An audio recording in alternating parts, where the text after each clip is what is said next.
Ever notice how some people just handle life differently?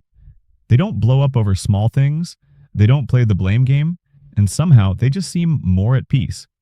There's actually a psychology behind this, and it all comes down to emotional maturity. Here's the thing though, emotional maturity has nothing to do with age. Research shows that some 20-year-olds have it figured out while some 50-year-olds are still acting like teenagers. So, what makes the difference? Today, we're breaking down 6 specific behaviors that emotionally mature people completely avoid. And if you're thinking, well, I do some of these things, wait, don't worry, most of us do.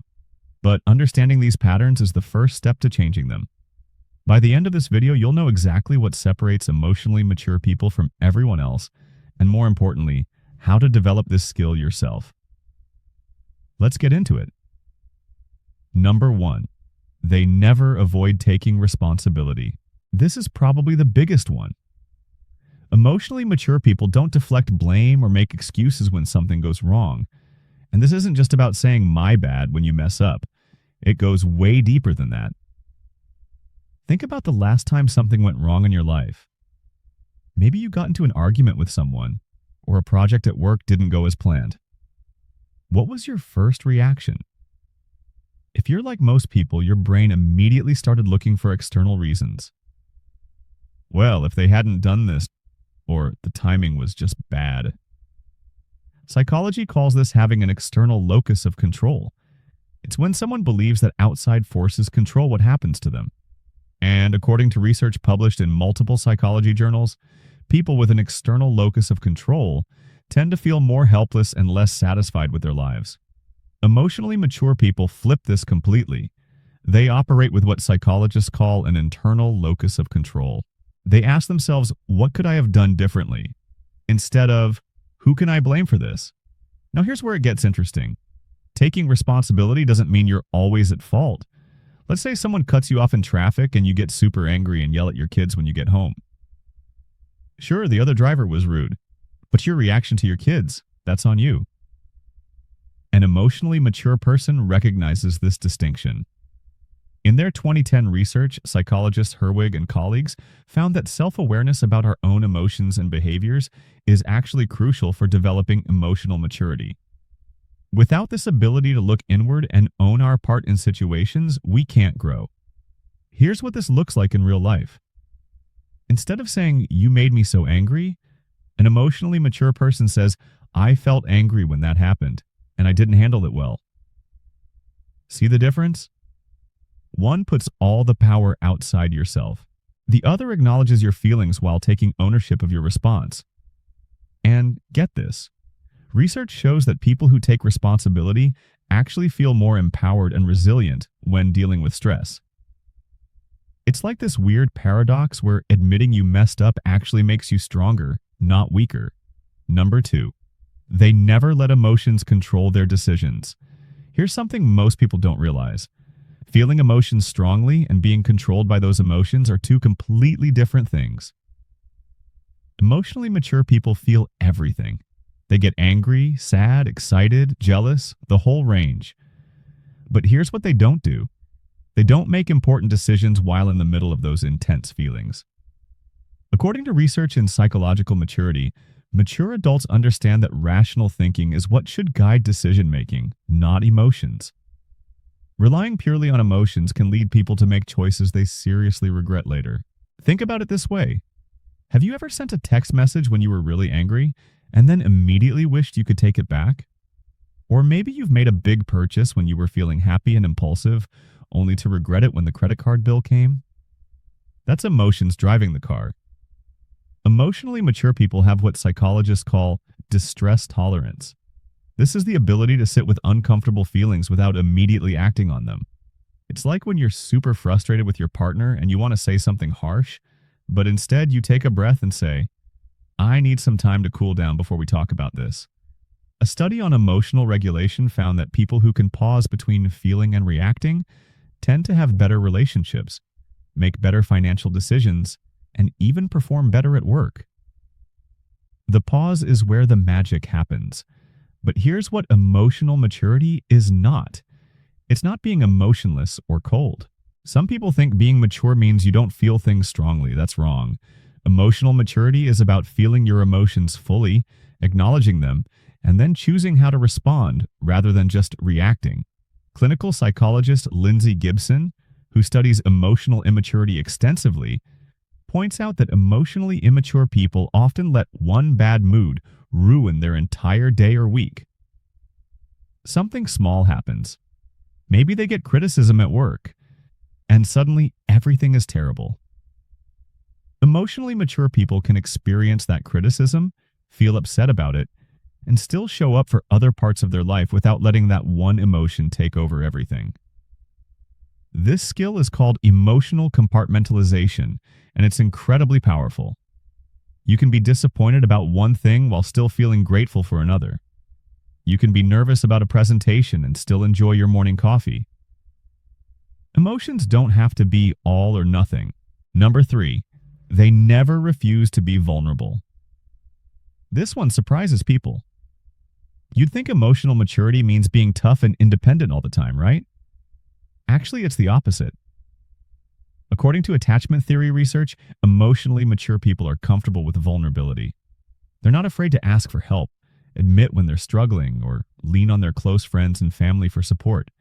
Think about someone in your life who never admits they need help. They always have it together. They never show weakness. They handle everything on their own. That might look like strength, but psychology tells us it's actually a sign of emotional immaturity. Research from the Attachment Project shows that people with secure attachment styles, which is linked to greater emotional maturity, are way more comfortable being vulnerable. They understand that vulnerability isn't weakness. It's actually a sign of strength and self-awareness. Here's why this matters. When someone refuses to be vulnerable, they're basically saying, I can't trust others with my real feelings. And that creates this wall between them and everyone else. You can't have real intimacy, whether that's in friendships or romantic relationships, without vulnerability. Emotionally immature people often see asking for help as admitting defeat. They'll struggle alone rather than reach out. They'll hide their problems behind a everything's fine smile even when they're falling apart inside. But emotionally mature people? They understand that humans are social creatures. We're designed to support each other. There's actually research showing that people who can be vulnerable and ask for support have stronger relationships and better mental health overall. Jennifer Vincent, a licensed mental health counselor, explains that emotional maturity includes recognizing which needs you can meet yourself and which ones require help from others. An emotionally mature person might think, I can handle this work project on my own, but I'm struggling with this personal issue and I should talk to my friend about it. This doesn't mean emotionally mature people are constantly unloading their problems on everyone. That's the other extreme. It's about appropriate vulnerability, sharing your struggles with people you trust in ways that build connection rather than creating burden. And here's something interesting. When you're vulnerable with someone and they respond with empathy and support, it actually strengthens that relationship. It creates trust and deeper connection, but you have to be willing to take that first step of opening up. Number 4, they never keep score in relationships. Have you ever been in a relationship where someone brings up everything they've ever done for you? I did this for you last month, so now you owe me. I always do the dishes, but you never do them. I remembered your birthday, but you forgot mine. This is called scorekeeping, and emotionally mature people don't do it. According to research on relationship dynamics, emotionally immature people often approach relationships like business transactions. They keep a mental tally of who does what and demand equal returns on every investment. This turns love and friendship into accounting. Here's the problem with this. Real relationships aren't transactions. Sometimes you give more, sometimes you receive more. Sometimes your partner is going through a tough time and needs extra support. Sometimes you're the one who needs that support. Emotionally mature people understand this natural flow. Psychology research shows that people who keep score in relationships report feeling more resentful, less satisfied, and more likely to experience relationship conflict. And it makes sense. When you're constantly calculating who owes who, you're not actually connecting with the other person. You're just managing a ledger. Emotionally mature people give without expecting exact reciprocation. They do things for people they care about because they want to, not because they expect something in return. And when they do need something, they can ask directly instead of saying, "Well, I did this for you, so."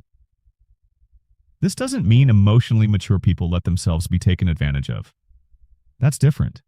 If a relationship is consistently one-sided where one person gives everything and the other person takes everything, that's not healthy. But emotionally mature people can recognize that pattern and address it directly, rather than just keeping a running list of grievances.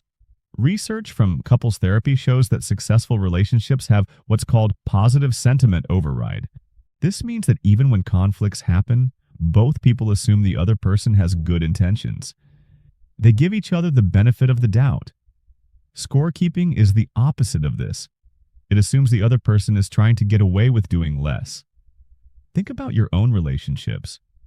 Do you find yourself mentally calculating who did more? Do you bring up past favors when you want something? If so, that's a sign of emotional immaturity. And the good news is, once you recognize this pattern, you can change it. Number 5, they never dismiss other people's feelings. This is huge and it shows up in so many ways. Emotionally immature people have a hard time validating other people's emotions, especially when those emotions are directed at them, or when they don't understand those feelings themselves. You've probably heard phrases like, "You're being too sensitive," "You're overreacting," or "It's not that big of a deal." These are classic examples of emotional dismissal, and according to psychology research, this behavior seriously damages relationships. Here's what's happening. When someone shares their feelings and you dismiss them, you're basically saying your emotional experience is wrong. Even if you don't agree with their reaction, an emotionally mature person understands that emotions aren't right or wrong, they just are. Studies on emotional intelligence show that the ability to recognize and validate other people's feelings is a core component of emotional maturity. It requires empathy, which is the capacity to understand someone else's emotional state, even if you haven't experienced that exact situation yourself. Emotionally immature people struggle with this because they can only see things from their own perspective. If they wouldn't be upset about something, they can't understand why someone else is, so they dismiss it as an overreaction. But here's what emotionally mature people do instead. Even if they don't fully understand why someone is upset, they validate the feeling. They might say, "I can see you're really hurt by this," or "That sounds really frustrating." They don't have to agree that the situation warrants that response. They just acknowledge that's how the other person feels. Clinical research shows that feeling heard and validated is one of the most important aspects of healthy relationships. When people feel like their emotions are constantly dismissed, they eventually stop sharing them altogether. And that creates emotional distance. This also shows up in conflicts. An emotionally immature person might respond to criticism by saying, "You're just trying to start a fight," or "Why are you always so negative?" They make the other person's feelings about themselves and their discomfort. An emotionally mature person can hear criticism, even when it's uncomfortable, without dismissing the other person's experience. They might say, "I hear that my actions hurt you, and I want to understand more about that," instead of immediately getting defensive. And get this. Research on communication in relationships found that couples who practice validation and empathy during conflicts resolve issues faster and report higher relationship satisfaction. It's not about agreeing with everything someone says. It's about acknowledging their emotional reality as valid. Number 6, they never use emotional manipulation. This is probably the most damaging behavior on this list. Emotional manipulation includes things like guilt tripping, playing the victim, giving the silent treatment, or threatening to end relationships during disagreements. Emotionally immature people use these tactics when they feel threatened or when they want to control a situation. And according to psychology research on high conflict personalities, this behavior creates serious relationship damage over time. Let's break down what this looks like. The silent treatment is a classic example. Instead of communicating that they're upset, an emotionally immature person just shuts down and refuses to engage. This leaves the other person confused, anxious, and walking on eggshells trying to figure out what's wrong. Research shows that stonewalling, which is what psychologists call the silent treatment, is one of the strongest predictors of relationship failure. It's a form of emotional punishment and control. Or take guilt tripping. This is when someone makes you feel bad for setting boundaries or making choices they don't like. I guess I'll just be alone on my birthday since you have other plans, or after everything I've done for you, this is how you treat me. These statements are designed to manipulate you into changing your behavior through guilt rather than through honest communication. Emotionally mature people communicate their needs directly. If they're upset that you can't make their birthday, they say, "I'm disappointed you can't come, but I understand you have other commitments." See how that's different? It's honest about the feeling without trying to manipulate the other person's decision. Then there's threatening to end the relationship during every conflict. Psychology research on attachment and emotional immaturity shows this behavior often comes from fear of abandonment. But here's the cruel irony. By constantly threatening to leave, the person creates the exact instability they're afraid of. Partners either become numb to the threats or decide they can't handle the constant uncertainty. A study on relationship dynamics found that emotionally mature couples understand that conflict doesn't mean the relationship is over. They can disagree, even argue intensely, while still maintaining the fundamental security that they're committed to working through things together. Emotional manipulation also includes playing the victim in every situation.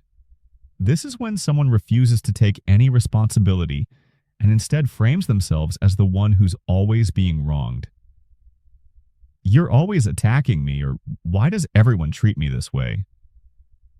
This puts other people in an impossible position where they can't address legitimate concerns without being made to feel like the bad guy. Research published in the Journal of Personality shows that people who consistently play the victim role in relationships report higher levels of loneliness and lower life satisfaction. And their partners report feeling exhausted, frustrated, and emotionally drained. Emotionally mature people don't use these tactics because they understand that real influence comes through honest communication, not manipulation. If they need something, they ask for it directly. If they're upset, they say so clearly. If there's a conflict, they work to resolve it rather than using emotional punishment or control. So here's the reality. Most of us have done some of these things at some point. Emotional maturity isn't something you either have or don't have. It's a skill that develops over time with self-awareness and practice. The research is clear on this. Studies show that emotional maturity isn't automatically tied to chronological age. Some people develop it early through life experiences and intentional growth. Others struggle with it well into their later years because they've never done the work to develop these skills. But here's the good news. According to psychologists who study personal development, emotional maturity can be improved at any age.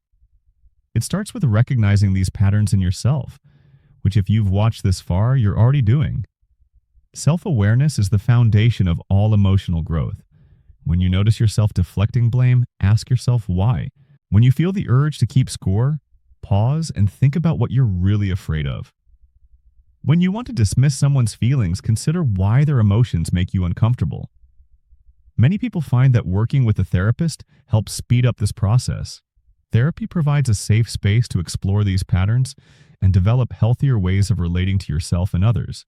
But even without formal therapy, practices like journaling, mindfulness, and honest self-reflection can make a real difference.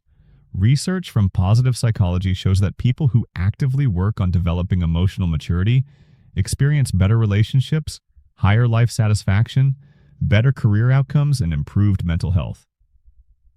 These aren't small benefits. They literally change the quality of your entire life. And remember, the goal isn't perfection.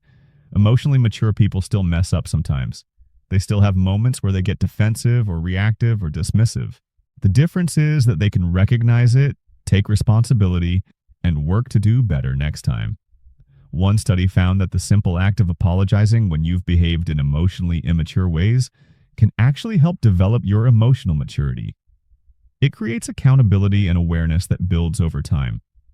The path to emotional maturity is really about becoming more conscious of your patterns, more intentional with your responses, and more honest about your own limitations and growth areas. It's about choosing growth over comfort, vulnerability over self-protection, and connection over control. If you found this helpful, hit subscribe for more psychology content.